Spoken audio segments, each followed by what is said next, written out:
Redemption Reapers is no doubt a difficult game, especially in the first few hours. But for those of us who like a challenge and are or will be taking the game on soon, here are some tips and strategies to help you complete your first full playthrough.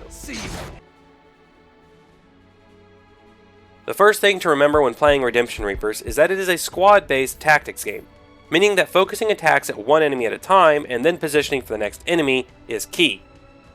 Making use of the follow-up attack system, you can get upwards of 3 or more attacks out of all your characters on one turn, and this number goes up later in the game. One of my favorite characters to set up for chain attacks is Luff.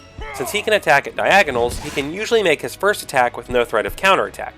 So I'll send him in first, where he will be in range of 3 or more enemies, and then move everyone else in to attack those 3, giving Luff 4 attacks by the end of the turn. Just be sure to protect him afterwards, because in my run at least, enemies seemed to prioritize him. Continuing with the idea of chain attacks, the second tip is to surround an enemy, but not attack. Once you have it surrounded, use Karn to attack from range and set off the chain attack. This attack will be brutal, doing high damage and preventing any of your units from suffering a counterattack, since only the unit who initiated the attack is countered, and in this case, she's out of range. If you've gained the extra action points during the battle and have a total of 12, you can do this twice in a row. Later on, after unlocking Karn's Whirlwind skill, you can do this 3 times in a row. This is an excellent strategy to use on bosses, obviously, but if Karn has multiple attacks available, she could also set off chain attacks for multiple allies, targeting multiple enemies. Karn is a huge force multiplier when used effectively. Another great chain attack starter is Sarah, with her Butterfly Sting, which you actually unlock very early on. This move does a little less damage, but makes the enemy's counterattack always miss. So one of my favorite strategies in the early game was to line up a character or 2 next to an enemy and have them defend. Then bring Sarah in to set off the chain attack, and voila! Even if the enemy survives this, there is no damage to your units. Then you can use Karn to set off a second chain attack, and then maybe a third and a fourth if you need it. Butterfly Sting can also be great for a tactical retreat, as you can do some damage and then move back safely behind friendly units, or out of the enemy's range entirely. Speaking of tactical retreats, that's my next tip. In a game that punishes you brutally for making stupid mistakes, and I made my fair share, sometimes the best option is retreat. Select the enemies nearest you to see their attack range, and then move all of your units just outside of this range. This will allow you to regroup and attack with your party's full force on the next turn, rather than taking a hit and maybe not having everyone in position for an attack on that next turn.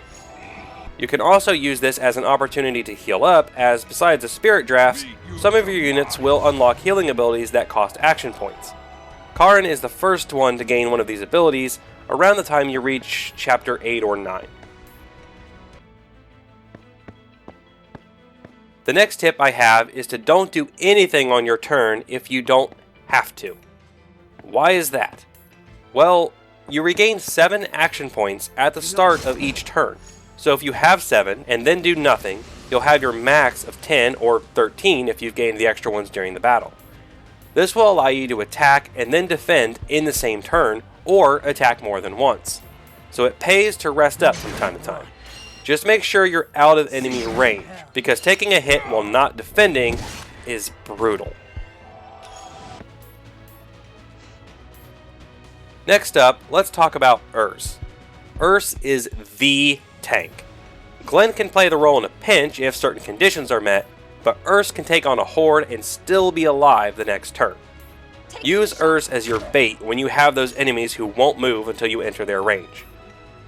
While Urs can take multiple hits while defending, I still don't recommend having him move into the range of more than 1 or 2 enemies, especially earlier in the game. So use Urs to draw in foes. Got it.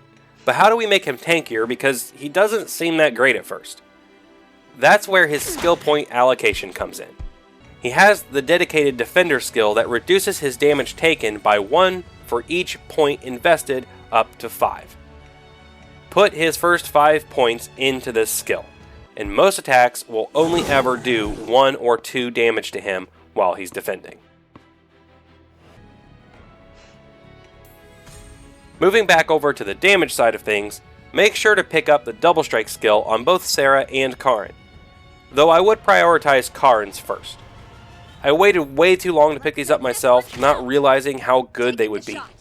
For Karin, this gives her a second free attack every time she attacks. This can be upgraded from 50% damage all the way to 100% damage. In Sarah's case, the skill does the same thing, but the second attack comes after the enemy's counter attack, meaning the best way to take advantage of this would be with Butterfly Sting. Though it is important to note that against ranged enemies like archers who cannot counterattack, Sarah just gets a free second attack and thereby increases damage output with no risk. Now that we've covered some combat strategies that should make your playthrough a lot easier, let's talk about how to make your weapons last longer. This takes us into the resource management side of things, which can present nearly as much a challenge as the battles themselves. First up, you can actually change which of your equipped weapons you use for each attack on the fly. On the Switch, this is done using the shoulder buttons. Because you can do this, you should use weaker or even broken weapons to finish off enemies who are almost dead, rather than wasting the durability of your best weapons. While this isn't absolutely necessary for maintaining your best weapons, it will definitely help and save you gold for other things. Since we can change weapons freely, as just mentioned, when playing skirmish battles, particularly those at lower levels, don't use your best weapons. Use broken weapons or whatever your weakest weapons are that you don't normally use.